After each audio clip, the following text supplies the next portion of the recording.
ఈ రోజు మనతో పాటు మన స్టూడియోలో ఉన్నారు ఒక స్పెషల్ గెస్ట్. స్పెషల్ అని ఎందుకన్నానంటే చాలా చిన్న వయసులో ఊహలు గుసగుసలాడే అనే సీరియల్తో తన సినీ అరంగేటం చేసింది. అండ్ ఇప్పుడు టాప్ ట్రెండింగ్ లో ఉన్న చిన్ని సీరియల్లో తను ఒక నెగిటివ్ క్యారెక్టర్ చేస్తుంది. అంత చిన్న వయసులో నెగిటివ్ పాజిటివ్ అనేది తనకు ఎలా తెలుస్తుందో నాకైతే అర్థం కావట్లేదు. సో తన గురించి తన మాటల్లోనే మనం విందాము. Welcome to Sohani. నీతో పాటు రౌడీ రాజుని కూడా తీసుకొని వచ్చేస్తావా?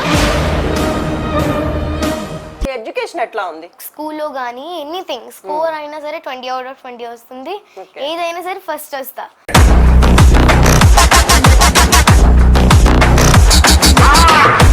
స్టడీ, యాక్టింగ్ ఈ రెండు పక్కన పెట్టేస్తే ఇంకా నీకు సోహానికి ఇంకా ఇంట్రెస్టింగ్ థింగ్స్ ఏంటి లైఫ్ లో? నేను ఇది సాధించాలి, లేకపోతే నేను ఇది చేయగలను, అది చేయగలను. ఐఏఎస్